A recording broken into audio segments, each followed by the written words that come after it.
Today is a great day, 4th July. And what a wonderful thing. I am here in Chicago in USA on 4th July. And today is the Independence Day of United States. And there is a lot of celebration going outside. But some of you may not be aware of the great connection of Swami Vivekananda with 4th July.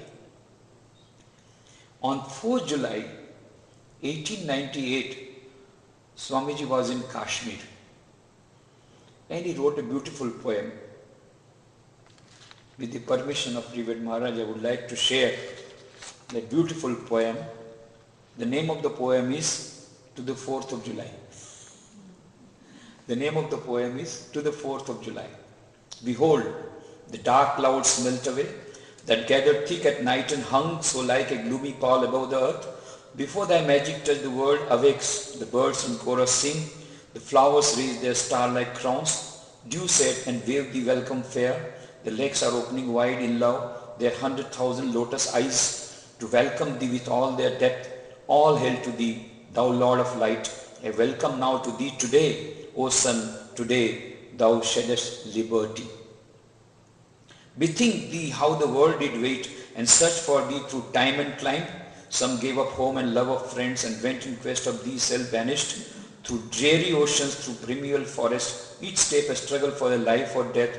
Then came the day when work bore fruit and worship, love and sacrifice fulfilled, accepted and complete. Then thou, propitious, rose to shed the light of freedom on mankind. Last, move on, O Lord, in thy resistless path, till thy high noon overspreads the world, till every land reflects thy light, till men and women with uplifted head behold their shackles broken and know in springing joy their life renewed. Behold their shackles broken and know in springing joy their life renewed. In 1898, 4th July, Swami Vivekananda wrote this poem on 4th July. That was his connection with United States. He had such a great love for the people of United States and for the Independence Day of United States, that so much love that he was granted the boon by Shiva at Amarnath, Ichha Mrityu. Whenever he wants, he will die. Till he desires, he will not die. But he prepared himself for death. And what a wonderful thing. On 4th July 1902, he became free. He got independence from these shackles of bodily bondage on 4th July 1902, at the age of 39 years. And 1 week before 4th July, he called Swami Shuddhananda, his disciple, asked for an almanac. He was searching for the date when he would like to give up his body. He chose 4th July.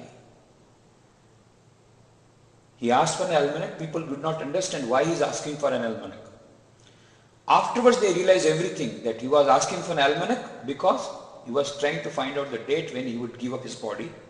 And 3 days before he gave up his body, he told his brother's disciple Swami Premanandji, when I give up my body, please cremate me here by the side of the Ganges. He showed a spot. Of course, after his death, on the very spot his body was cremated, and now a beautiful temple of Swami Vivekananda stands there. But at that time they could not realize that the end would come so quickly, because he was so joyous. Even before 3 days, even the day on which he passed away, 3 hours he meditated in the morning in the shrine. For 3 hours he took Sanskrit grammar class, took a long walk to Belur Bazaar with Swami Premanandji, talked a great deal, came back in the evening 7 o'clock, went to his room, meditated for 1 hour, called his sevak, called his person who was serving him, called the brahmachari, told him to fan a little. And then he just went into a sleep from which he never woke up. he took the flight of meditation to go beyond this world today, as he had promised, as he had told earlier. He had told many times that I want to give up my body in an evening, taking the name of the Lord and giving up this body, this cage of flesh. He got independence from this cage of flesh on 4th July today. And he told his brother disciple Swami Abhedanand just a few days before, some time back, you know, I am growing. I feel I am growing so much that this body cannot contain me. It's too small a cage to contain myself. So I am going to give up. So many times he gave the hint that he's going to go. At that time they did not. But on 4th July, he got freedom from the shackles. So today is 4th July. We are celebrating the independence of India, independence of America, and the independence of Swami Vivekananda from his cage of flesh and blood. But he had promised. It may be, he told Eric Hammond in London, it may be that I shall find it good to get outside of this body, to cast it off like a disused garment, but I shall not cease to work. I shall inspire men everywhere until the world shall know that it is one with God. And we believe Swamiji is still alive in a much intenser sense, in a much wider sense, in a fine form, not in physical frame, but in a fine form. And even today, he is inspiring so many people in so many ways to start some memorials, to start some centers, for the poor, to start some centers, some hospitals. So many ways he is inspiring so many people all over the world. His work is going in 1,000 times more than when he was alive. Particularly, Swamiji is present in his books. That is why when you read the books of Swami Vivekananda, you get another feeling. Any inspiring book if you read, you get inspired. But you don't get that electric shock. French savant Romarola, the Nobel Prize winner, he was told by Rabindranath Tagore, if you want to know India, study Vivekananda. In him everything is positive, nothing negative. And then Romarola started reading the books of Swami Vivekananda. And then he was amazed. Then in 1932, he wrote the biographies of Mahatma Gandhi, Sri Ramakrishna and Swami Vivekananda. And while speaking about Swami Vivekananda, he wrote about the words of Swami Vivekananda. His words are great music, phrases in the style of Beethoven. I cannot touch these sayings of his, scattered as they are through the pages, at a 30's distance, without receiving a thrill through my body like an electric shock. Electric shock. You get an electric shock because Swamiji is present in his books. He is in the fine form. You get that living touch. And that is why it is very important that we read the literature of Swami Vivekananda, his books, and his message as present is much more relevant than it was there when he spoke. When he gave the message, it was very relevant. It is more relevant today and maybe much more relevant tomorrow. One of the greatest historians of our times, A.L. Basham, says, during the centenary of Swami Vivekananda in 1963, what he spoke is so relevant even we are trying to now have 150th birth anniversary celebration of Swami Vivekananda, which is coming in 2013-14. We are trying in a big way. A central committee has informed the Prime Minister of India as the chairman. They have released 100 crores of rupees to start with, 1,000 million rupees. And of course there are so many other things going on. Maybe it will be celebrated here in Chicago also, in various parts of the world. And many programs are being chopped out. But after 150 years also, what A.L. Basham spoke during the centenary of Swami Vivekananda is so relevant. A.L. Basham said, it is very difficult to evaluate the importance of Swami Vivekananda in the scale of history only after 100 years. Perhaps the future generations will be able to better evaluate his importance because we are too near the history. That is what happens. We are too near the history. We have not yet been able to understand the importance of the message. It is becoming more and more relevant. Today, 108 years back, 9/11 happened on 2001. Exactly 108 years back, Swami Vivekananda on 9/11/1893 had predicted that. He had told in this word called religion, bigotry, sectarism, and fanaticism have long possessed this beautiful earth and have drenched with blood often and often and sent the whole nations to despair. But I fervently hope that the bell that tolled this morning in the honor of this convention may be the death knell of all sorts of fanaticism, of all sorts of dogmatism, and of all sorts of persecution with the pen, whether with the pen or with the sword in the name of religion. But that did not happen. The fundamentalism went on, sectarianism went on, with the result 9/11, another 2001 World Tower broken. We have to learn the lesson. Swamiji Vivekananda gave the message of universalism. He said, above all, our main message is universalism. He told, his queen of adoration was India. But he told, what is India to me? I am a monk. I belong as much to the west as to the east. And he also told, I have a message to the west as Buddha had a message to the east. I have a message to the west as Buddha had a message to the east. He was par with Christ and Buddhas, maybe much more. He was a universal personality. It was not only for India or for America. In fact, when the American government brought out the list of 100 great personalities who have built New America, one of them, the name was chosen was Swami Vivekananda. But the message that he gave is still not being propagated to that extent that we would like. That is why Eleanor Stark in her book, the name of the book, Gift Unopened, she says, the gift that Swami Vivekananda gave in the form of the Vedanta still remains unopened. And that is where all the problems, these problems of terrorism, the problems of individual unhappiness, lack of peace of mind, stress, tension, all the problems of violence all around, suicide, schizophrenia, drug addiction among the youth, all these problems are only because of this, that the gift that Swami Vivekananda gave of the nectar of Vedanta remains unopened.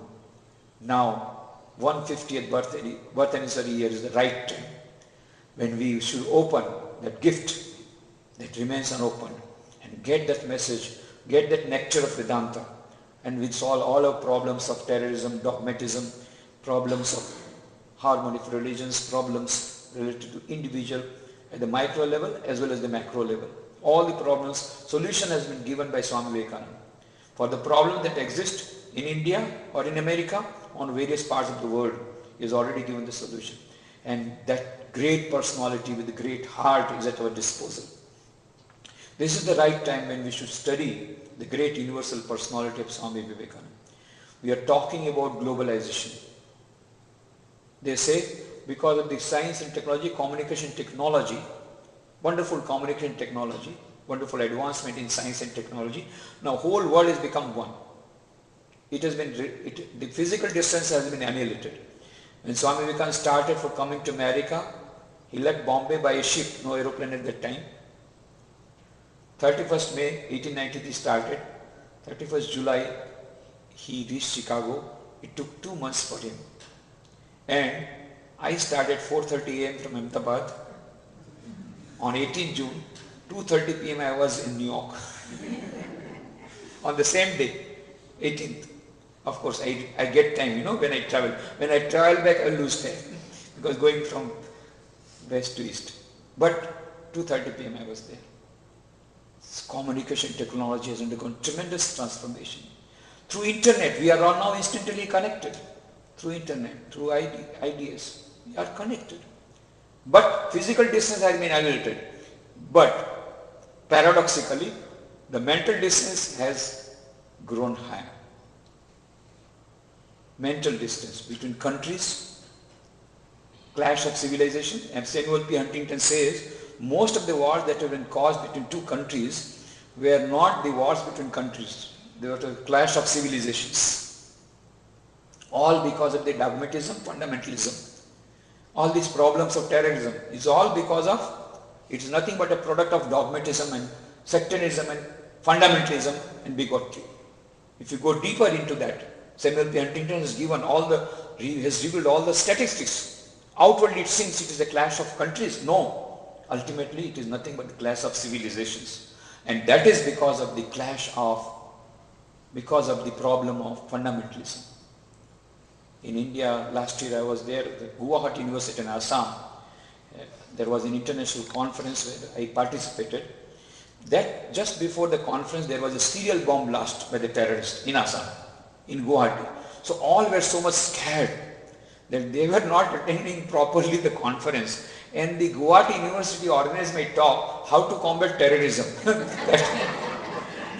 that was their main issue at that time. It's okay, other conferences, but how to combat terrorism? I said, yes, we can combat terrorism. What is the solution? The terrorists are doing serial bomb blast. We also should do serial bomb blast. But they are doing serial bomb blast with the idea of violence, with the idea of killing others. We should have serial bomb blast, but what type of bombs? Thought bombs. Thought bombs of Swami Vivekananda should be spread, and these thought bombs contain the message of non-violence, the message of harmony of religions, the message of interfaith harmony, the message of universal love, the message of service to humanity. If these bombs, thought bombs containing these messages of non-violence, we should spread like wildfire, and we should have serial bomb blast. And I gave the idea also. How? Just purchase 10 small books of Swami Vivekananda. Maybe say Thoughts of Power. There is a very beautiful book, Thoughts of Power. Any book of Swami Vivekananda containing very powerful message of Swami Vivekananda. Take 10 small books and give to 10 of your friends. 10 of your friends, you gift them. Very small cost. There it costs only 5 rupees. It may be not be costing more than, say, $1. 10 friends, you give these books. Condition is this. They will read it. And if they like it, they will purchase 10 copies and give to 10 of their friends. So 1 multiplied by 10, multiplied by 10, 10 multiplied by 100, 100 multiplied by 1000, 1000 multiplied by 1000, and then you have a serial bomb blast. After a few years, these thoughts would have penetrated every pore of society. These thoughts of non-violence, these thought containing the ideas of universal love, universal harmony, interfaith harmony. When they will spread, then terrorism will stop. Just imagine the person who was sitting and as a pilot in the aeroplane, we struck the world tower. He did namaz, he prayed to the Lord, and he was believing sincerely that he is going to go to heaven definitely once the tower is broken and thousands of people die. He was sincerely thinking. And so, with a very good purpose, noble purpose, he was sitting in the plane and driving the plane right into the world tower. Had he read the book of Swami Vivekananda and had got the message of interfaith harmony, that ultimately all rains lead to the same goal, then he would not have been brainwashed by these people who are advocating this type of violence and this type of fundamentalism, this type of bigotry and sectarianism. So the way to counteract the problem of terrorism, the problem of disharmony, the problem of clash of civilization is by spreading these novel ideas of universalism. We are talking about globalization. As I told you, it has become a global village, it has become a global village because the distance has been annihilated. But mental distance has been increased. No harmony or no relationship between the country and country. What to talk about country? Within the family members also the distance has increased. No communication between husband and wife. Both are sitting on the same sofa. Both are sitting on the same sofa, but husband is looking at one side and wife is looking at the other side. You can have instantaneous connection with your friends who are thousands of kilometers away through internet and through ISD, but no communication between husband and wife sitting on the same sofa from last 6 months. They are only reporting by letter, no talking. So they are not in talking terms. So husband writes, tomorrow I have to leave at 6 a.m. I have to catch a flight. Please get me up by 5 o'clock. He gives the slip to wife. Next day morning he gets up at 8 o'clock.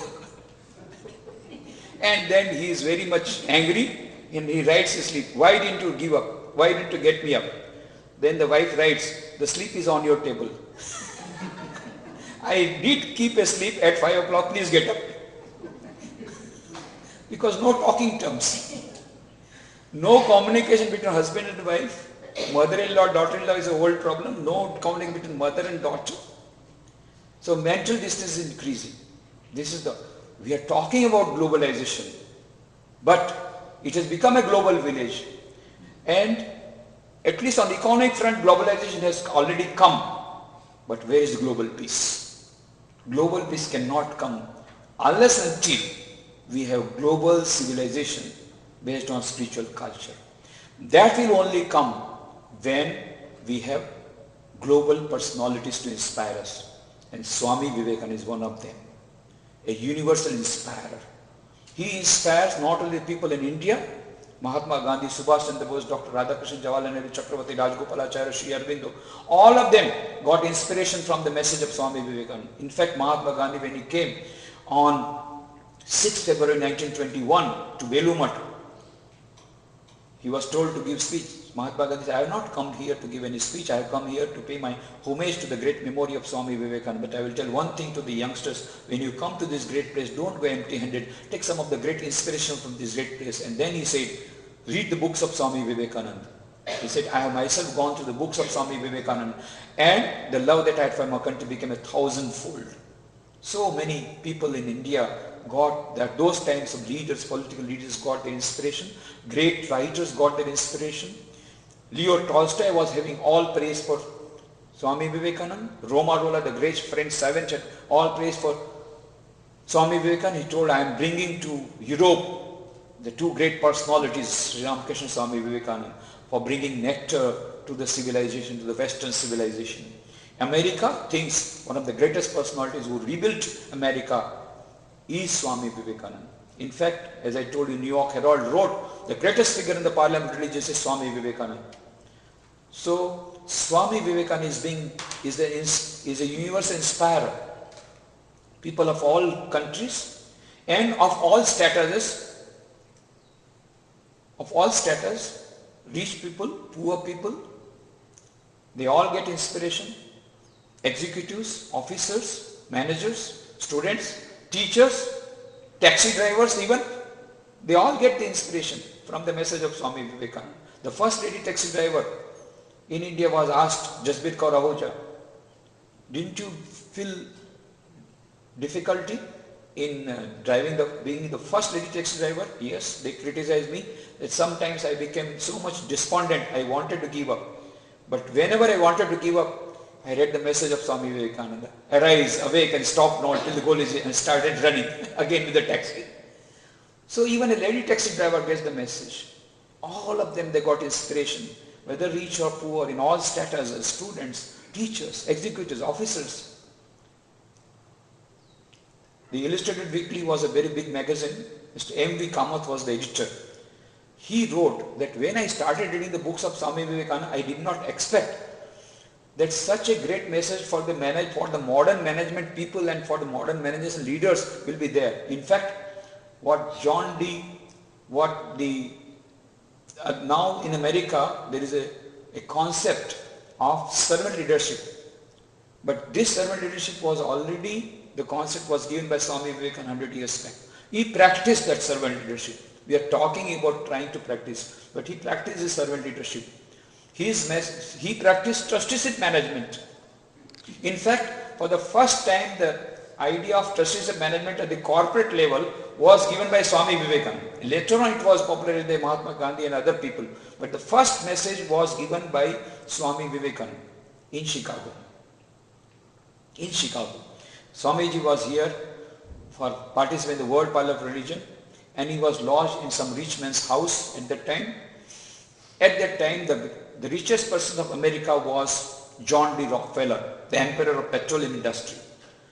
And at that time, he was in distress and he was contemplating suicide. One of his friends suggested, why don't you go to an Indian yogi who is now lodging with one of my friends. His name is Swami Vivekananda. Rockefeller, he was the richest person, naturally the highest ego. What? I to go to a beggar to get an advice? You know, we are all beggars. Of course, we are professional beggars. Our only mainstay is donation. Now, Swamiji is very much worried how to pay off the debt of this new center. We are begging, just we are beggars. So we beg money, we beg for donation. So Rockefeller said, what? I to go to a beggar for getting advice? I will not go. And he did not go. One fine morning, he just came to the residence of Swamiji and called the bell. The butler opened the door. Rockefeller went inside. Now Swamiji was not in the drawing room. He was in his study room. Now Rockefeller, without being announced, he just went inside, entered the study room. Swamiji was fully engrossed. You know, he had great power of concentration. Whatever he'll do with full concentration. He was so fully absorbed, he did not notice Rockefeller coming. Rockefeller stood for some time, knocked at the table. Then Swamiji looked up. Rockefeller said, I am Rockefeller. Swamiji said, what do you want? Now Rockefeller was not prepared for this type of treatment. Rockefeller means the President of America would get up from his seat. And here the beggar is sitting and asking, what do you want? He became very much annoyed. He said, I don't want anything. Then Swamiji said, then why have you come? Now he had no answer. He had come without invitation. Then Swamiji said, my dear Rockefeller, I know why you have come. You have come here because you do not have peace of mind. And then Swamiji said, my dear friend, I'll give you a piece of advice. If you want peace of mind, remember, you are not the owner of your wealth. Utilize this money for removing the sufferings of millions of people. Immediately you will get peace of mind. There is no other way by which you can get peace of mind. Rockefeller was not prepared to take anybody's advice, least of all from a beggar.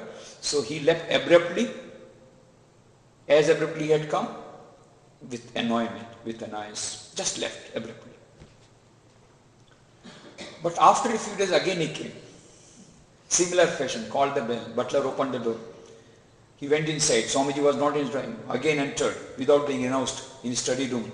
But Swamiji was fully engrossed. Knocked at the table. And Swamiji looked up.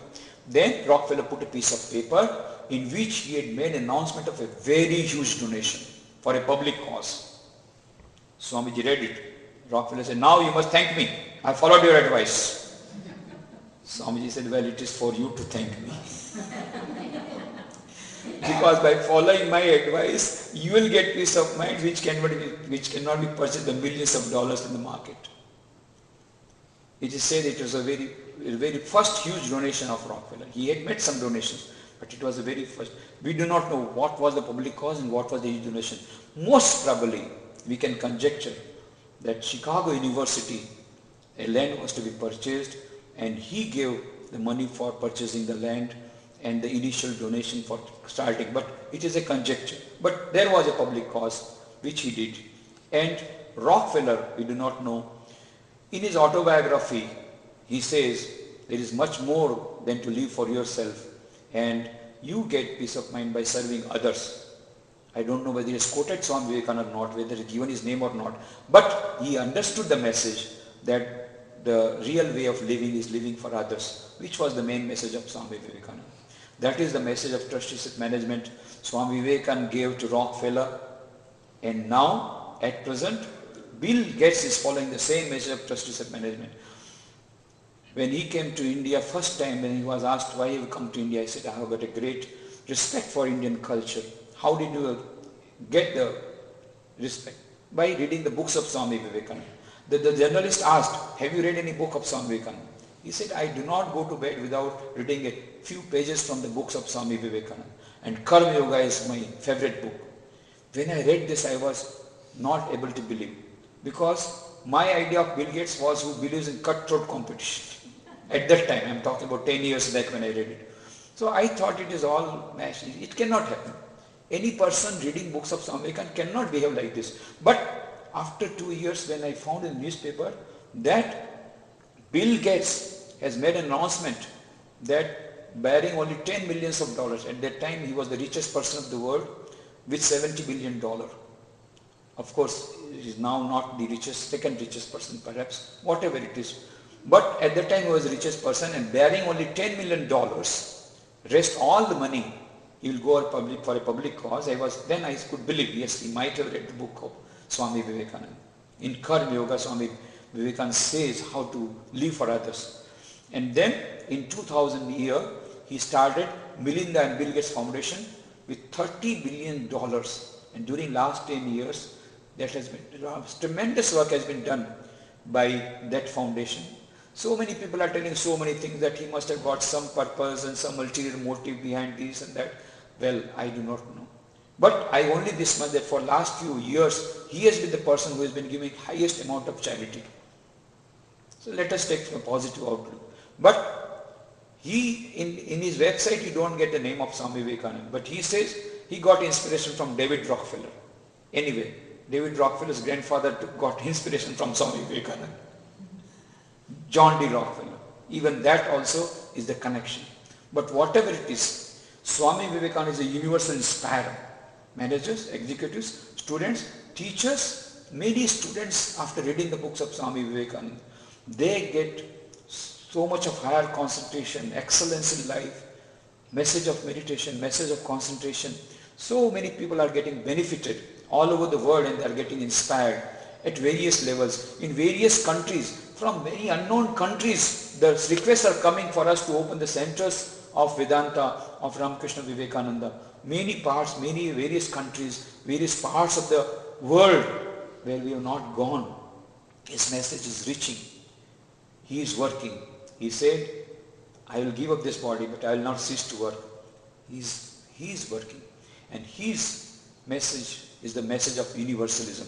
He said, for one cause, we have to give up everything. That is the message of universalism.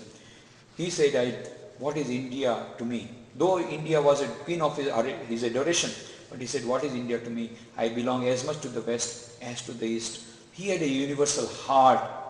I'll just say an incident. Just would like to mention an incident which will tell about the universal that heart he had. The incident happened in Belur just some time before he passed away on 1902 4th July at the age of 39 years. Those of you who have visited Belur Math may be knowing there is a house where Swami Vivekananda used to stay. On the first floor there is a room, and that room has been even now today preserved. You feel as if Swamiji is living. The cot which he never used, but it is there. The cot which was there in his room. The camp cot on which he used to sit is there. The table on which he used to write, his clothes, his musical instruments, everything is kept as it is, as you feel. In fact, there was a calendar which showed 4 July 1902. That calendar now is no longer there after 100 years, but then it was there earlier. So you feel as if Swamiji is there. Now, just by the side of Swamiji's room on the first floor, there was a small room where his brother disciple, Swami Vijnananandji, used to stay. One night, Swami Vijnananandji saw that somebody is strolling on the veranda. There was a veranda attached to those two rooms outside facing the Ganges. So Vijnananandji thought somebody is walking. Then he came out at midnight to find that Swamiji Vivekanandji is strolling on the veranda. Vijnananandji asked, Swamiji, Are you not are you not getting sleep? Why are you strolling at this time of the hour, at this time of night? Then Swamiji said, his earlier name was Hari Prasanna. So Swamiji used to address him as Passion. You know, he had a peculiar tendency. Swamiji used to give some nickname to everybody. He used to enjoy that, giving nicknames. So he gave, he said, Passion, you know, I was fast asleep in my room. Suddenly I got a jerk and I was made to get up. And I am feeling a great sorrow in my heart. I feel in some part of the world some great catastrophe has happened, because of which my heart is feeling so much of sorrow. Some incident has happened and so I am feeling restless. Swami Vijnanaji thought, what is this? In some part of the world there is some catastrophe and he is feeling here restless. All this. He said, no, everything is okay, you please go sleep. He did not take it seriously. But next day in the newspapers, when he read, he was amazed. At that particular hour, when Swamiji got that shock, when he was made to get, at that particular time, there was a great earthquake in Fiji Island. Great earthquake in Fiji Island. A volcanic eruption was there, and because of which thousands of people had died and thousands of people had become homeless. Just imagine, in Fiji Island an incident is happening and the news has reached only next morning to India through newspapers, but Swami Vivekananda Universal Heart got the shock at midnight, exactly the same time when there was earthquake. So his Universal Heart became like a seismograph, recorded the earthquake. His was a universal heart. Any part of the world, any misery, Swamiji would feel in his heart. And he felt so much for the whole of humanity that he wrote, all his feelings that he had for the humanity and his ambition in life. And why he started Ramakrishna Mission, this machine called Ramakrishna Mission. Why did he start this organization? Everything we get in a beautiful letter, very inspiring letter, that very important letter that Swami Vivekananda wrote in 1897 from Almora in the month of July, 17 July 1897, if I am remembering the date properly.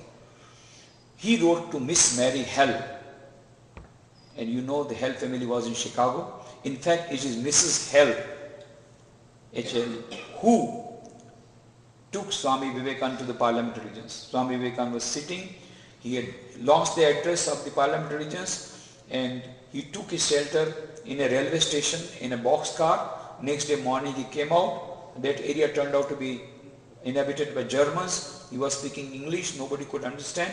When he wanted to enter somebody's house for some glass of water, some food, the butlers just smashed the doors on his face, and when he got exhausted, he just sat down under a tree and prayed to God, "Oh Lord, if you want, I should die in the street of Chicago and starve here. Okay, let your wish be fulfilled." And the moment he prayed like this, the window opened from the other side. Mrs. Hell looked down upon him, came down, crossed the street and asked the question, "Are you a delegate to the Parliament of Religions?" And Swami said, "What? It's a miracle." When he had lost all hopes at that time, a lady comes and then he said, "Yes." Then Mrs. Hell said, "Will you come to my house?" And then she took him to her house, fed him, took him herself personally to the Dr. Barrow's house, and all the formalities were completed. And that is how next day on 11th September, Swamiji could deliver his speech. And just know, one day earlier, he was sitting under a tree and he had lost all hopes of his survival, sleeping under the boxcar in a railway station. Within one day, he became so world famous that every house, doors of every rich person's house was open for him. Everybody wanted Swami Vivekananda. Thousands of people became mad after Swami Vivekananda. Every lane, every street, there were big posters of Swami Vivekananda, the greatest figure in the Parliament of Religions. Just see the miracle. But this Mrs. Hell had two daughters. One was Mary. And Swamiji wrote many beautiful letters to Mary Hall. This letter was addressed to Miss Mary Hall, and Swamiji wrote, "My dear Mary, I had to talk a lot about myself because I owed that to you. Now I feel my task is done. At the most, 3 or 4 years of life is back behind. I never wanted earthly enjoyments. I have lost all wish by my salvation. I must see my machine in strong working order, and knowing for certain that I have put a lever for the good of humanity, which no power can yet drive back, at least in India, I will sleep without caring what will be next." He wrote just in 1897, 5 years back, and he is writing, "I will live only for 3 or 4 years." And then the most important part, Swami Vivekananda says, "And may I be born again and again and suffer thousands of miseries so that I may worship the only God that exists, the only God that I believe in, the sum total of all souls, and above all, my God the wicked, my God the miserable, my God the poor of all races of all species is the special object of my worship." When I tell that we have prison reform work, we have many activities in Baroda.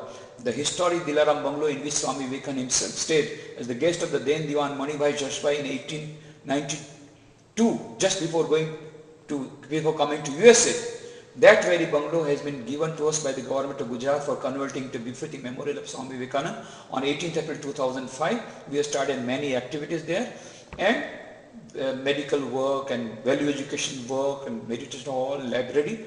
One of the work is prison reform work. When I tell the prisoners that you are also gods and goddesses, they are just moved to tears. Swami Vivekananda said, "My God the wicked," even the wicked also, inside the wicked people also the same God is there. Only there is a thicker covering than non-wicked people, but they are also God. There is the soul, eternal, that is each and every human being has a center of consciousness, divine. Everybody is divine. Only in some people, they are good people, there is a thin covering, and in the wicked people, there is a thick covering. But Swamiji says, "My God the wicked, I want to worship that God. My God the wicked, my God the miserable, my God the poor of all races of all species is the special object of my worship." That is the universal heart of Swami Vivekananda, feeling for the suffering of people all over the world, irrespective of caste, creed, color, religion, nationality. And his personality is an attractive personality. Swami Romarola says he was a king among men. Wherever he went, he was being considered as a royal person. In fact, when he was in Paris, one taxi driver, he addressed him as Mon Prince, Mon Prince. Then Swamiji said very humbly, "I am not a prince, I am a monk." No. I know from the faces who are princes. Swamiji had a princely face, though he was a monk. But Swamiji said, "I am no philosopher, nay, no saint. I am poor. I love the poor." The poor loved him, the rich loved him. And he was a king among men. He was also the friar among poor people like Saint Francis of Assisi. He was a friar among poor people also. He was beloved of all. His was universal personality. His is a universal personality which attracts all types of people from all over the world. That is why is a universal personality. Today when we are talking about globalization, most important thing is global peace, which is not available.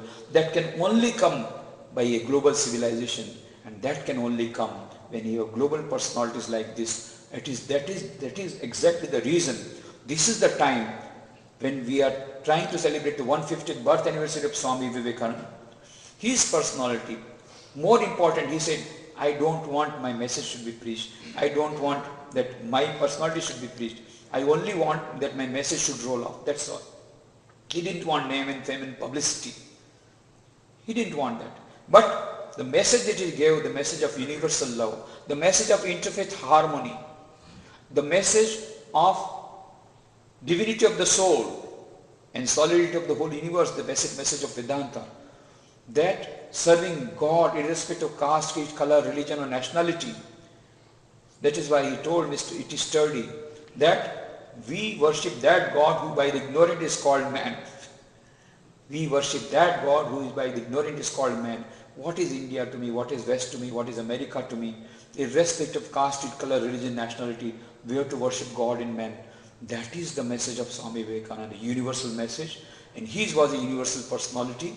So it is high time that we try to read the books of Swami Vivekananda, number one, and try to spread the message of Swami Vivekananda. If we are convinced that his message is very relevant for the humanity today, then first we read it. We try to practice whatever he has told of trying to manifesting the divinity within by practicing 4 yogas in life, in daily life, and also by practicing harmony for religions, by practicing universal law, and then try to spread that message through distribution of books, distribution of literature, and by various types of activities, service activities that Swamiji envisaged. And Swamiji never wanted his statues to be built. Swamiji never wanted he should be worshipped. But if we want that his message is very relevant and should reach the masses, we have taken a resolution recently by the headquarters of Ramakrishna Math and Mission. Wherever Swami Vivekananda stayed or visited, all these places are holy. We have yet to gauge the importance of those places at present. Future generations will not forgive us if we do not preserve those places. So wherever Swami Vivekananda went, the ground he touched, they are holy grounds. It's great places of pilgrimage. At present for us, they are not places of pilgrimage. An ordinary, maybe not ordinary, if not an ordinary, an excellent human being at the most, came here and went away. What is there? But such a great personality coming in thousands of years, once in thousands of years come such great personality, was here, he touched this ground. Wherever the ground he stood is a holy place. So all the holy places where all the places where Swami Vivekananda stayed or visited are holy places. Now they should be preserved as memorials. And if they cannot be converted into memorials, at least a plaque should be kept that Swamiji stayed here or visited here. Maybe the later generations will be able to do some better justice to that place. So this is also one of the reasons I am going all the places where Swami Vivekananda went, following in his footsteps, trying to find out the holy places and to talk to the people who are staying there, requesting them to put a plaque if possible. So this is the work that we can do. But more important than preserving the places, of course, is working out his message, trying to follow his message in our own life, and then spreading his message and message of harmony of religion. And this universal personality, Swami Vivekananda universal personality and Swami Vivekananda universal message, when that spreads, I am very much sure terrorism will be a bygone thing. Will be a bygone thing. I am sure if Bin Laden would have read the books of Swami Vivekananda, he would not have done what he has done. And if President Bush had read the book of Swami Vivekananda, he would not have done what he had done. Nobody would have done. Had those people read the books of Swami Vivekananda, it would have been different.